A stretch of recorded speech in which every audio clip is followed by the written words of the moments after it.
Before you scroll, I want you to think of the version of yourself that other people see, the one that shows up to work, the one that answers messages, the one that smiles when it is expected and holds it together when it is not. Now think of the version that exists when no one is watching. Jung warned that when those two versions drift too far apart, something inside you begins to die quietly. Not your body, yourself. Before your mind argues with what I just said, notice how your body responded. Something in you already knows what I'm talking about. And by the end of this video, you will understand why the most dangerous prison is the one that looks exactly like success. Most people believe the mask is a choice, something you put on consciously and can remove whenever you want. But Jung returned to this idea again and again, and what he found is far more unsettling than that. He argued, the mask does not start as something you choose. It starts as something you survive with.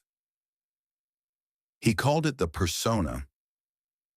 And once you understand what the persona actually is, not the simplified version, the real, uncomfortable, life-altering meaning, you will never perform yourself the same way again.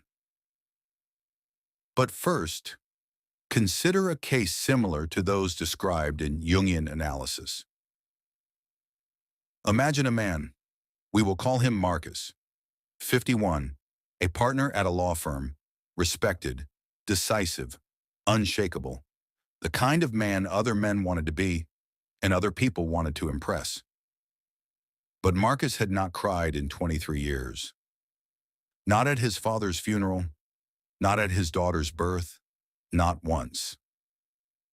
He described it to his analyst like this: I stopped feeling things at some point. I remember when it happened. I just cannot remember why I let it. His analyst said, you did not stop feeling. You became so good at the mask that you forgot it was one. Have you ever felt that? Not the feeling of pretending, but the feeling of no longer being sure, where the performance ends and you begin? Be honest with yourself right now, because this is where Jung's most confronting insight starts. Jung noticed that from the very beginning of life, every human being learns which version of themselves is safe to show the world, which emotions get approval, which ambitions get encouraged, which parts of you make people comfortable, and which parts make them leave. And slowly, without ever making a conscious decision, you build a face for the world, a curated self, a version of you that knows how to perform, belonging. Jung named this the persona, after the masks worn by ancient Greek actors, who literally changed faces to play different roles. And here is what Jung observed, that most people never consider. The persona is not evil. It is not weakness. In the beginning, it is protection. But here is where it changes. The moment you forget you are wearing the mask, it stops protecting you.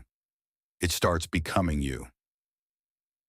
The mask that once kept you safe begins to keep you hidden, not from others, from yourself. Jung wrote about something specific that happens to people who become completely identified with their persona. They achieve everything the mask was designed to achieve: the career, the status, the approval, the life that looks, from the outside, exactly right. And then one day, they wake up inside it and feel nothing. Not sadness, not emptiness, nothing. Because when the mask becomes the self disappears behind it. But here's the part almost everyone misses. The persona does not destroy the real self. It cannot. The real self does not disappear. It goes underground, into the shadow, waiting, accumulating, growing louder in the only ways it can. In the irritability that appears from nowhere, in the dreams that feel more real than your waking life, in the sense that something is missing, even when everything looks fine, in the midlife crisis that is not really a crisis, but a self finally refusing to stay silent. Have you ever felt that? That quiet wrongness underneath a life that looks correct from the outside? You probably know exactly what I'm talking about. Yet something even stranger happens. In Jung's view, the stronger the persona becomes, the more terrifying it feels to remove it. Because underneath the question, who would I be without this, lives a fear that has no easy answer.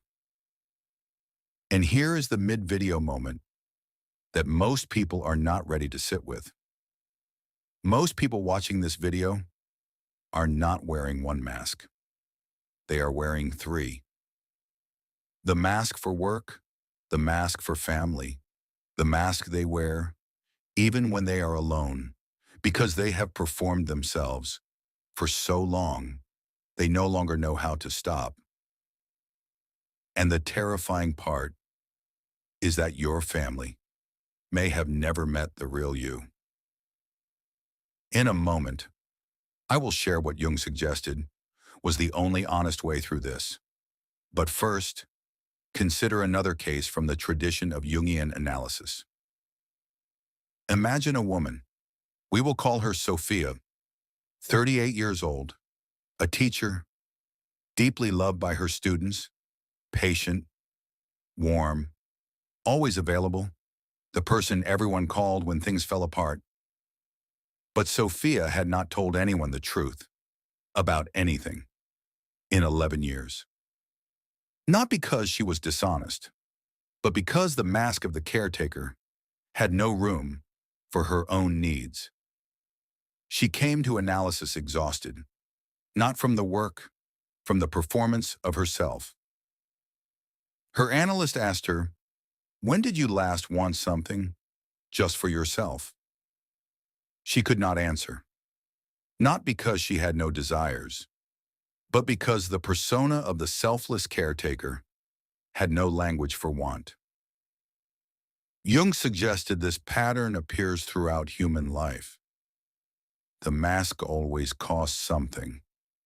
The question is only, how long before the cost becomes too high to pay? The version of yourself you perform most consistently, say it quietly to yourself right now. The competent one, the strong one, the one who never needs anything, the one who always has it together. Now ask yourself, what does that mask cost you?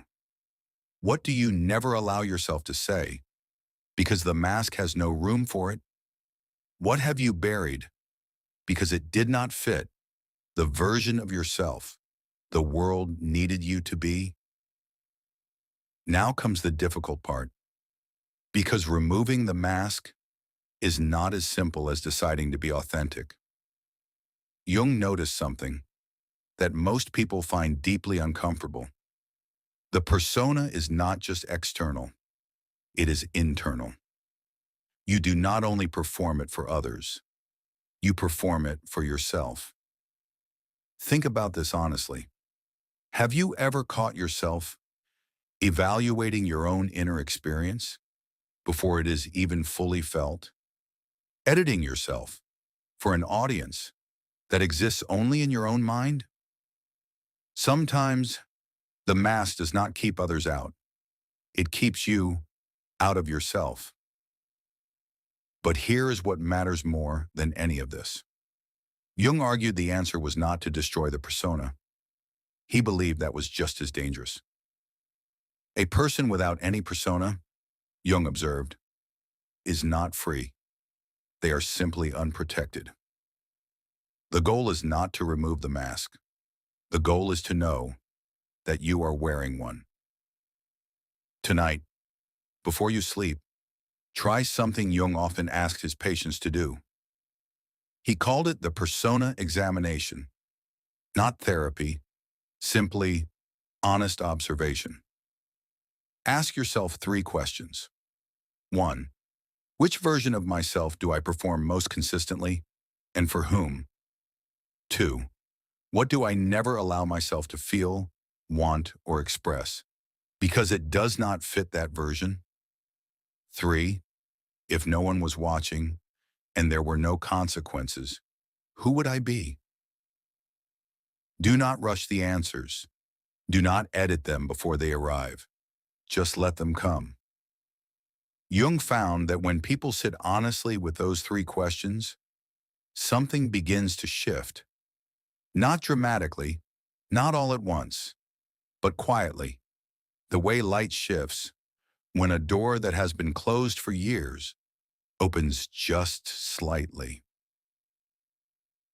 Jung observed throughout his entire life's work that the people who suffered most were not the ones who had difficult lives.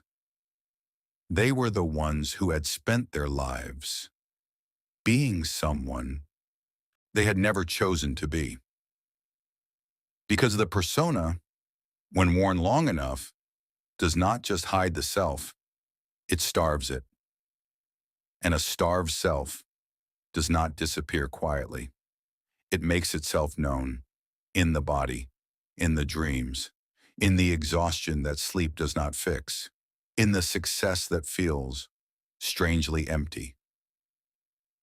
In Jung's view, the privilege of a lifetime is becoming who you truly are.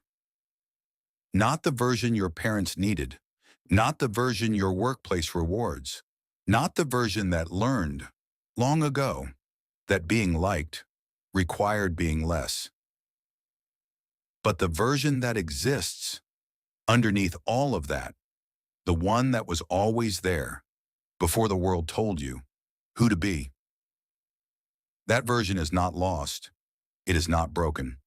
It is simply waiting. And perhaps this video found you at exactly the moment it was ready to be heard.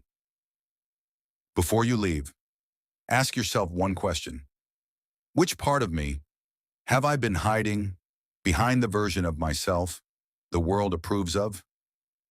If something came to you, comment one word below. Mirror.